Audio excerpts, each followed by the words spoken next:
The champagne flute slipped from Anya Petrova's numb fingers, shattering on the polished concrete floor of Damien Vance's penthouse office like her future. The shards glittered under the harsh recessed lights, reflecting not celebration, but the utter ruin reflected in Vance's cold, triumphant smile.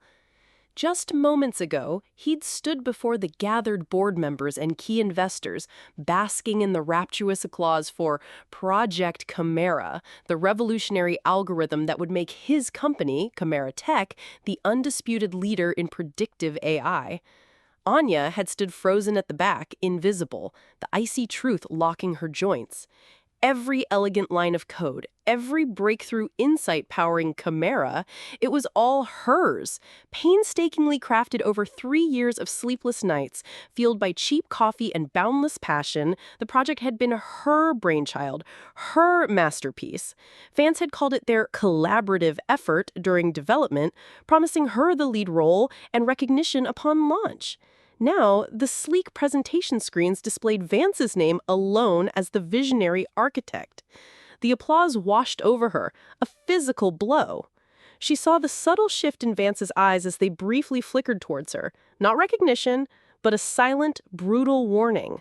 Stay silent, or else.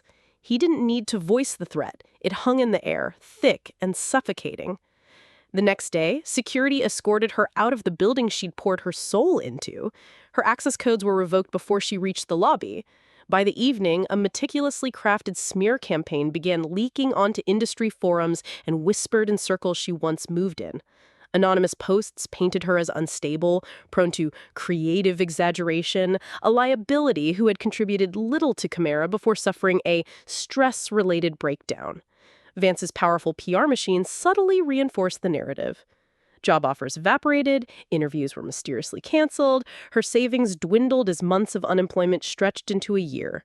The final blow came when her fiancé, Mark, sat her down, his face etched with uncomfortable pity mixed with something else, doubt.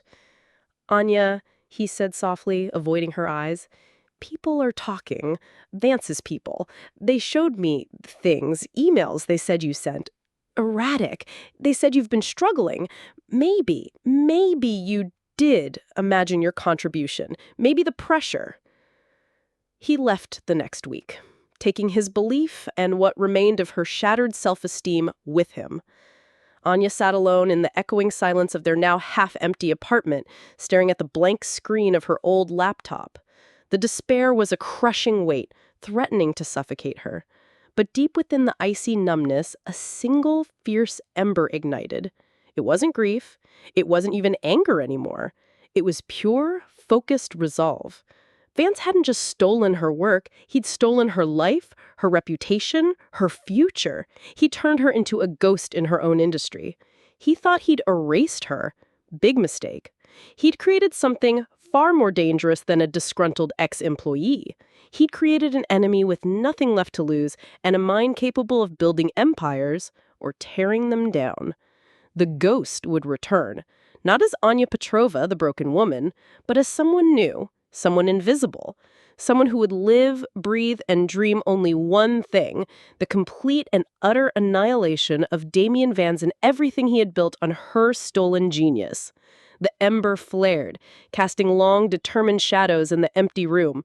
The long game had just begun. 5 years is a long time to plan, to rebuild, to become someone else entirely. 5 years spent in the digital shadows, honing skills, forging new identities, and meticulously mapping the sprawling empire of Chimera Tech. Anya Petrova ceased to exist. In her place emerged Elena Volkova, a cybersecurity savant with an impeccable, albeit deliberately sparse, online pedigree. Her reputation was built not on flashy public exploits, but on whispered recommendations in the darkest corners of the deep web. The fixer who could handle the impossible. The ghost who left no trace. She cultivated an aura of cool, detached competence. Her tools weren't brute force attacks, but elegant, surgical strikes exploiting the hubris and complacency baked into any system, especially one run by a man like Vance, who believed himself untouchable. Chimera Tech, riding high on the success of Project Chimera, now embedded in everything from financial markets to national security protocols, had grown fat and arrogant. Their security, while formidable on paper, was riddled with the soft underbelly of overconfidence and internal politics, weaknesses Elena knew how to exploit intimately. She didn't apply for a job. She engineered a crisis.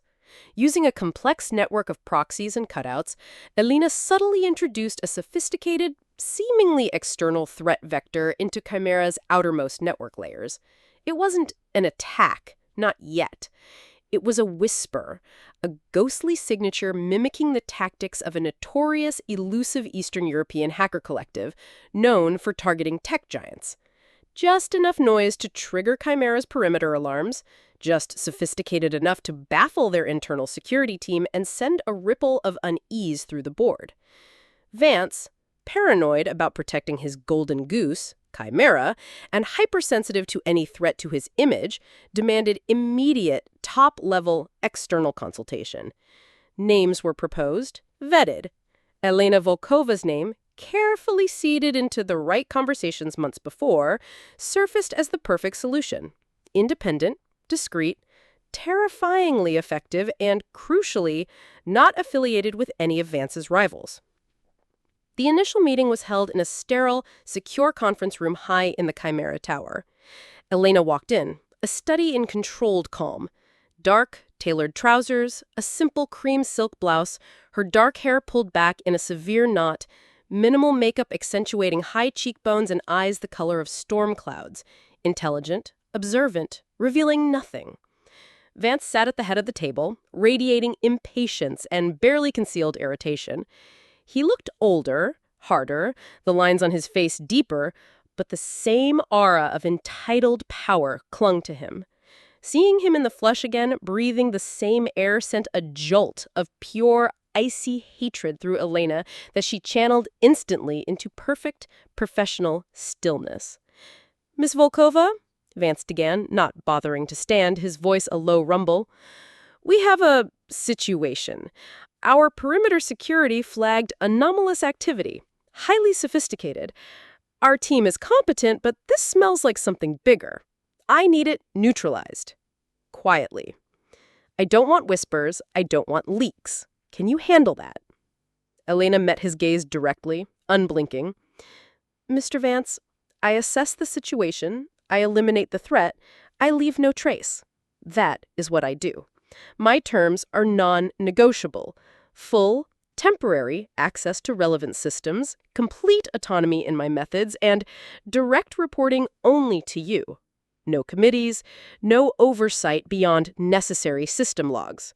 Agree to this, and the situation, as you call it, will be resolved."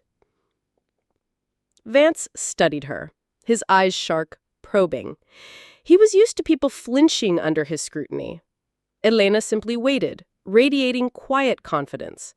He saw what he expected to see, a highly capable, expensive mercenary focused solely on the job. He didn't see the ghost of Anya Petrova meticulously noting the slight tremor in his left hand, the new hardness around his eyes, the faint scent of expensive cologne trying to mask something sharper.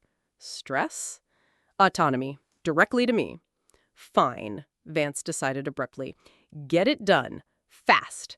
And Volkova, discretion is paramount. Any fallout lands on you. Understood, Alana replied, a ghost of a smile touching her lips that didn't reach her eyes. Discretion is my specialty. And just like that, the ghost walked back into the heart of the fortress. Phase 1, infiltration. Complete. The real work began immediately. Elena moved into a secure, isolated workspace within Chimera Tower, a glass-walled cage that became her command center. She was a model consultant, efficient, focused, asking precise questions, demanding specific data streams. To Vance and his security chief, Carl Dawson, a competent but unimaginative man constantly trying to impress Vance, she appeared utterly dedicated to hunting the external threat. And she was, sort of. The threat was her own creation, a digital phantom she expertly chased through Chimera's systems. She staged elaborate digital cat-and-mouse games, generating reports of near breaches narrowly averted, sophisticated attack patterns analyzed and countered. Each victory solidified Vance's trust and Dawson's grudging respect. They saw a brilliant operative saving them from a shadowy enemy. They didn't see the spider meticulously spinning its web inside the house. While publicly hunting the phantom hacker, Elena was conducting a far more critical, invisible audit. She mapped Chimera's entire digital nervous system with surgical precision. Its core algorithms, her stolen Chimera, now bloated with Vance's mediocre additions, its financial pipelines, its communication networks, its backups, its secret backdoors installed by lazy engineers, its treasure trove of sensitive emails and documents carelessly stored on inadequately secured servers. She noted Vance's habits, his preferred communication channels, encrypted but not her level of encryption, his schedule, his security details rotations, his volatile temper, his growing paranoia fueled by the ongoing threat. She noted the board members, their ambitions, their rivalries, their secrets. She noted Dawson's competence, but also his blind loyalty to Vance and his fear of failure. She noted the sycophants and the silent dissenters. Every bite of data, every overheard conversation, every flicker of emotion on Vance's face was a piece of the puzzle. She saw the rot beneath the gleaming chrome and glass facade, the cut corners on security protocols Vance deemed too expensive, the unethical data collection practices buried in labyrinthine user agreements, the quiet pressure on researchers to falsify results to meet stock market expectations, Vance's personal vendettas disguised as corporate strategy, the hushed-up incidents of workplace bullying he tacitly encouraged. Chimera wasn't just built on her stolen algorithm, it was built on sand, greed, and fear. Her revenge wouldn't be a single hammer blow. It would be death by 1,000 cuts, each one delivered with surgical precision, each one seemingly unrelated, until the entire edifice crumbled under its own concealed corruption. The first cut was financial, subtle, insidious. Elena didn't steal money, she made it evaporate, exploiting tiny, almost imperceptible timing flaws in Chimera's high-frequency trading algorithms derived from her core work. She introduced minuscule delays, milliseconds, undetectable in isolation, but over thousands of trades across multiple markets, those milliseconds added up. Profits dipped by fractions of a percent. Analysts murmured about market volatility or increased competition. Vance demanded answers, his voice tight with the first stirrings of unease.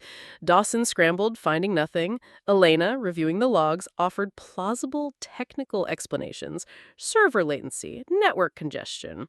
Vance accepted them reluctantly. The phantom external threat remained the convenient scapegoat for any internal wobble.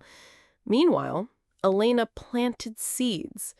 Using anonymized, untraceable channels, she fed carefully curated snippets of information, not lies, but uncomfortable truths, to financial journalists known for their tenacity. Whispers about Chimera's aggressive accounting practices started circulating. A minor shareholder, emboldened by the slight dip in the rumors, asked an awkward question during an earnings call. Vance dismissed it with characteristic arrogance, but the seed of doubt was sown. The stock price, which had only ever soared, experienced its first tiny, almost negligible tremor. Phase 2. Destabilization. Initiated. The next cut targeted reputation, specifically Vance's carefully cultivated image as the infallible tech visionary. The launch of Chimera 2.0, Vance's pet project, a major upgrade, was hyped as a game changer. Millions were spent on marketing, a glitzy event planned. Behind the scenes, the development team was in chaos, pressured relentlessly by Vance to meet the impossible deadline. Elena watched, a silent observer, as corners were cut, testing protocols rushed. She saw the critical instability buried deep in the code, a time bomb waiting for the worst possible moment. She didn't fix it. She simply ensured that when the moment came, the failure would be spectacular, public, and undeniably Vance's fault. The launch event was spectacle. Lights, cameras, a packed auditorium of industry elite and fawning press. Vance took the stage, radiating confidence, ready to demo Chimera 2.0, controlling a network of autonomous drones in a complex Ubin simulation. Elena, positioned at the back of the control booth, monitored the systems.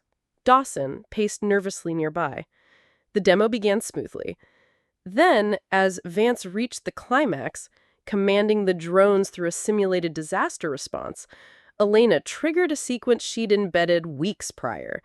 It wasn't a hack. It exploited the existing instability under peak load. The drones froze.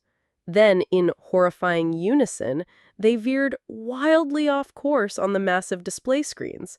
One crashed into a simulated school, a graphic that elicited gasps. Another spun wildly out of control. The simulation dissolved into digital chaos.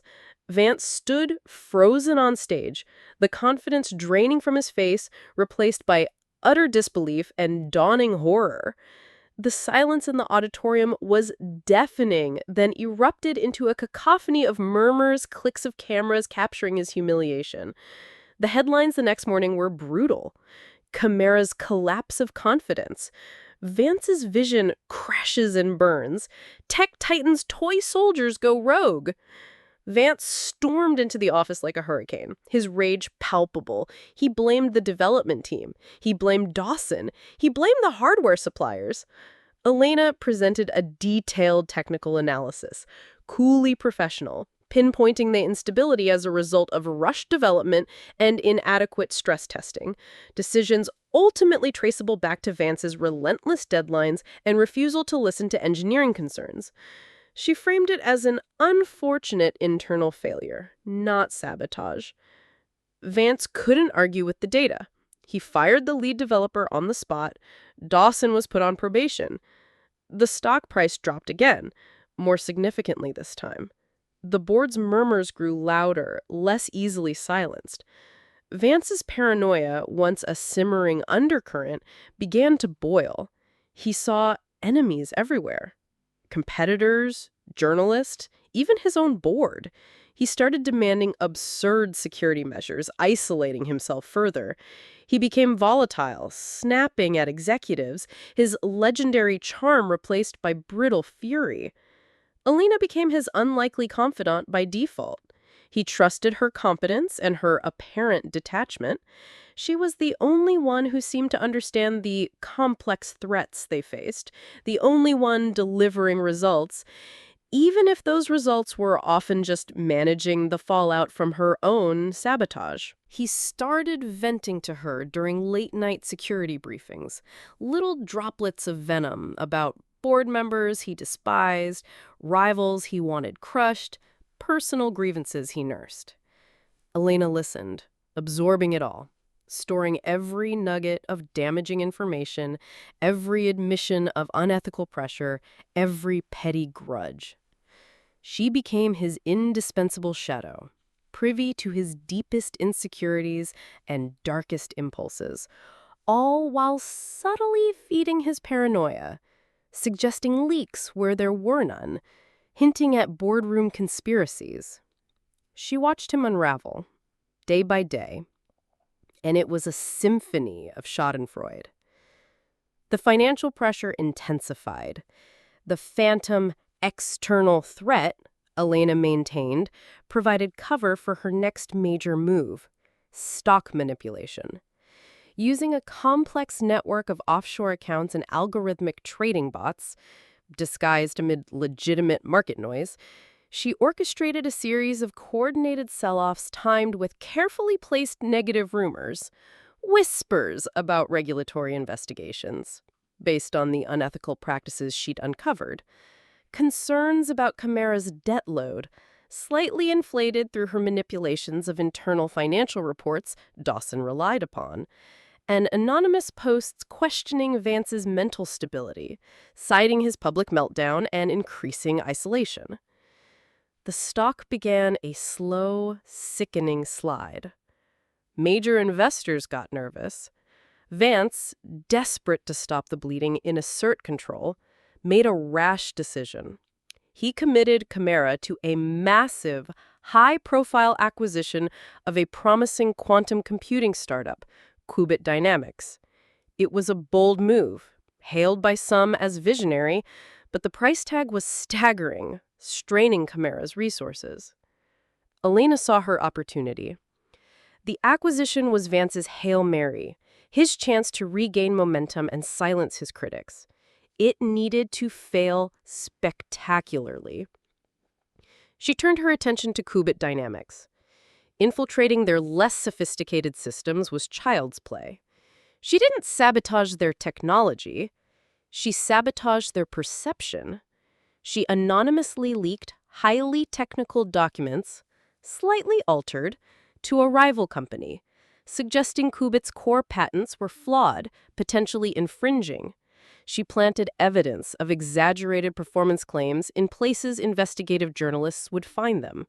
Simultaneously, she engineered a security breach at Qubit just days before the acquisition finalization.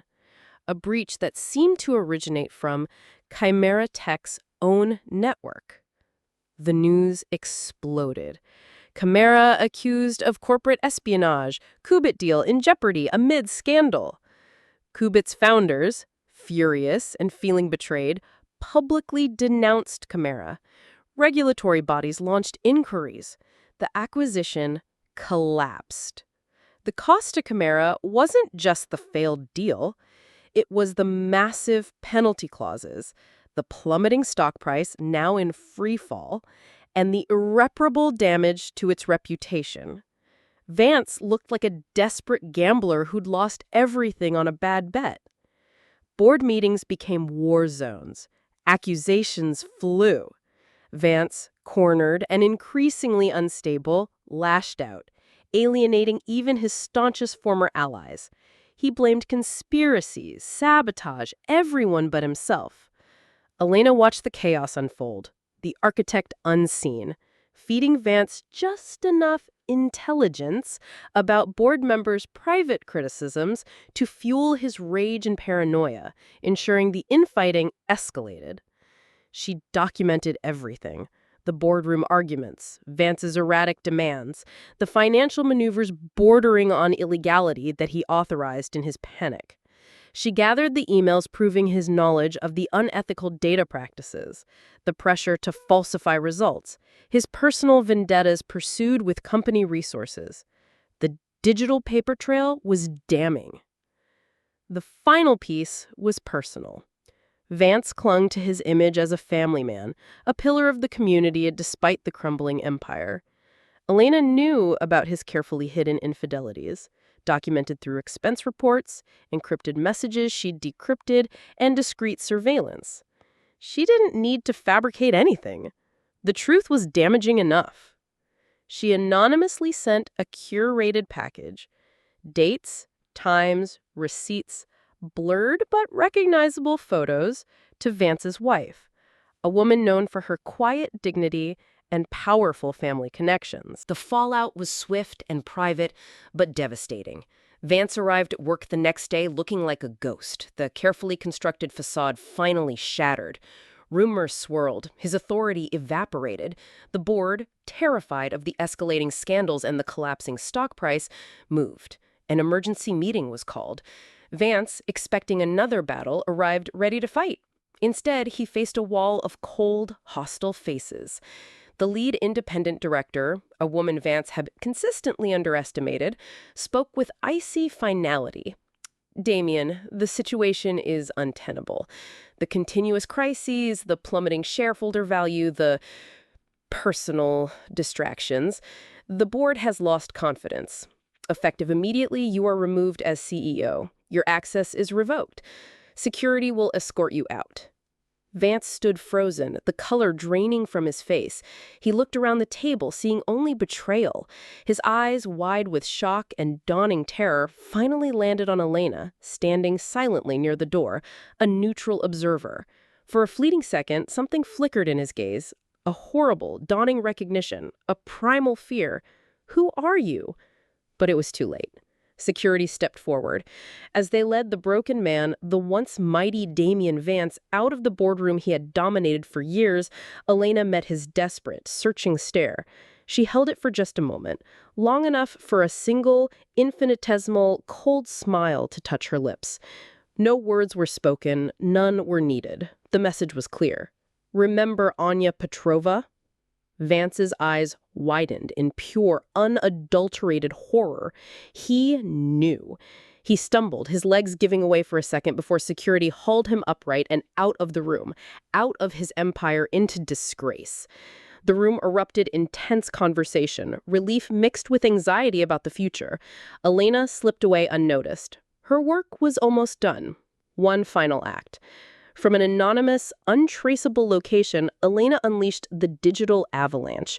She released everything, the proof of Vance's theft of the original Chimera algorithm, backed by dated code repositories and internal emails, the evidence of the smear campaign against Anya Petrova, the documentation of financial manipulation, unethical practices, stock market interference, the Qubit espionage frame job, explained as Vance's desperate ploy, the boardroom recordings, Vance's damning rants, the evidence of his personal misconduct. It flooded onto secure journalist platforms, regulatory body servers, and financial watchdog sites simultaneously. The explosion of scandal dwarfed everything that came before. Vance wasn't just ousted, he was exposed, humiliated, facing multiple criminal investigations. The board scrambled to contain the fallout, throwing Vance completely under the bus, but Chimera Tech was mortally wounded, its stock worthless, its reputation in tatters, facing lawsuits and regulatory dismantling. Anya Petrova was publicly vindicated, her name cleared in a spectacular fashion, though she remained elusive, a ghost once more. Elena Volkova simply vanished. Her contract complete, she dissolved into the digital ether, leaving no forwarding address, no trace. The consultancy fee, substantial but a pittance compared to Vance's stolen billions, was quietly donated to charities supporting women in tech and victims of workplace harassment. Somewhere, in a sunlit room overlooking a different city skyline, a woman sat at a simple desk. The screen before her showed the endless news feeds detailing Vance's utter ruin, the collapse of Chimera Tech, the restoration of Anya Petrova's legacy. There was no triumphant smile, no shout of victory, just a deep, quiet exhale, a release of tension held for 5 long years. The ember of vengeance, having burned so fiercely, finally cooled. Justice, cold and precise, had been served. Not by the courts, but by the ghost who refused to be erased. The woman closed the laptop. Outside, the world continued, unaware, but for her, a chapter had finally closed. The silence wasn't empty anymore. It was peaceful. She was free. We hope you were gripped by this tale of calculated revenge. If you crave more stories where justice finds its own path, remember to subscribe to the channel. New tales of intrigue and retribution await. Thank you for listening.